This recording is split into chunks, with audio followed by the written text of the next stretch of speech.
Back to That Kevin Show with Kevin McCullough. All right, ladies and gentlemen, my next guest is making a return appearance to That Kevin Show. She was with us last spring as we were talking about the Slave Liberation Project with Christian Solidarity International. But she has since had a baby, taken the summer to welcome that new life into this world, and she is still fighting the good fight with the Independent Women's Forum and the Independent Women's Voice. Ladies and gentlemen, please put your hands together for Kelsey Bowler.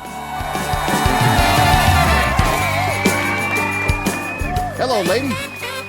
Hey, Kevin. It is so great to be back. Well, I know how honestly painful you're saying that, because you've gone from 2 to 3. Actually, you went from 1 to 3 pretty fast. And I was telling you, wait till you get really outnumbered. We'll see how the schedule holds up. How are you holding up? It's definitely a handful. And, you do feel those natural pulls between being at home with them and staying in this fight. But that said, I honestly...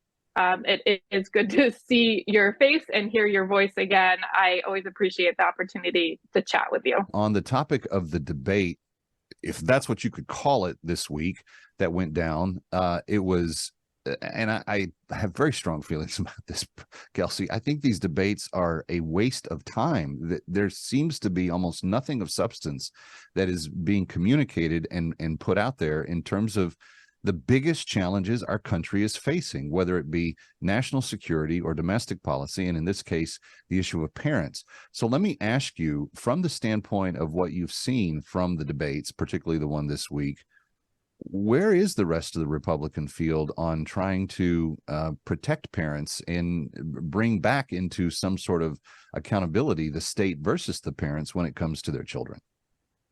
Yeah, well, first off, I am with you. I think it's time that Republicans consider a new debate format where we can have more substance.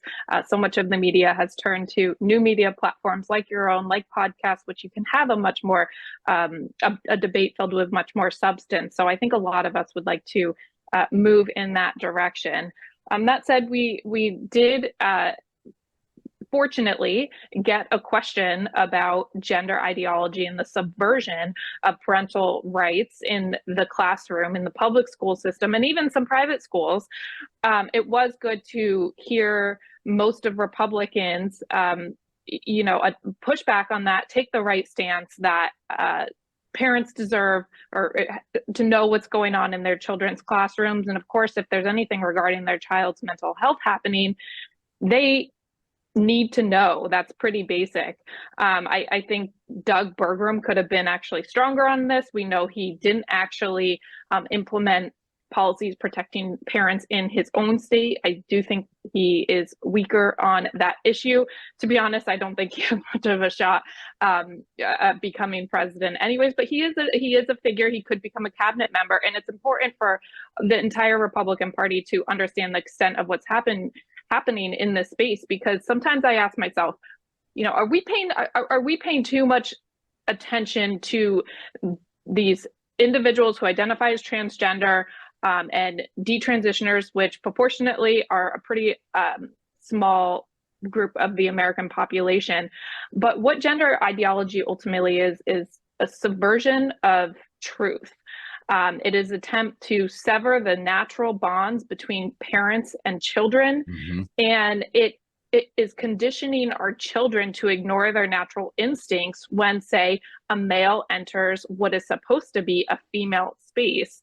So it's not just about this small population that identifies as transgender or non-binary, whatever it is these days. It's the effect that it's having on all children.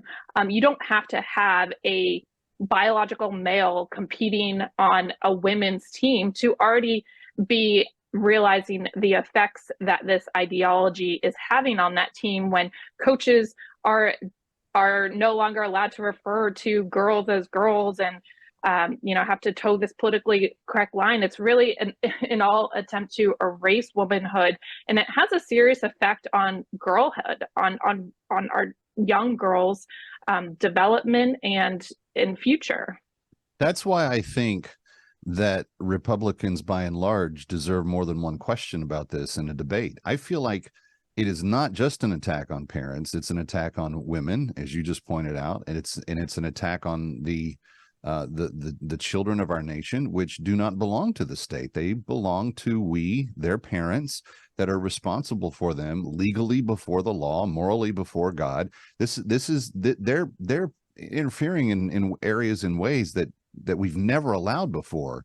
And what I would like to see more of is a very direct laying of all of this at the feet of Joe Biden.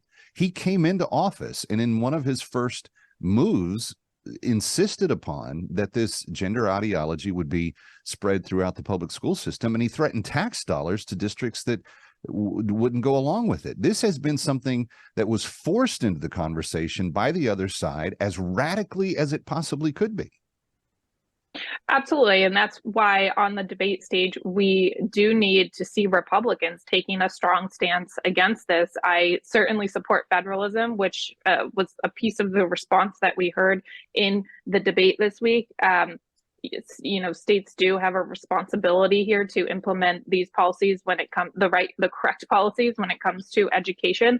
But again, the subversion that is happening is so drastic and such an attack on basic family formation that it is absolutely necessary that any GOP leader be speaking about this issue with clarity, with moral authority, and without fear. I think that is part of the reason Ron DeSantis, has the platform that he does, and we want to see him continue with that stance. We heard recently on an interview with Megyn Kelly, former President Donald Trump, had kind of a strange response when asked, "Can a man become a woman?"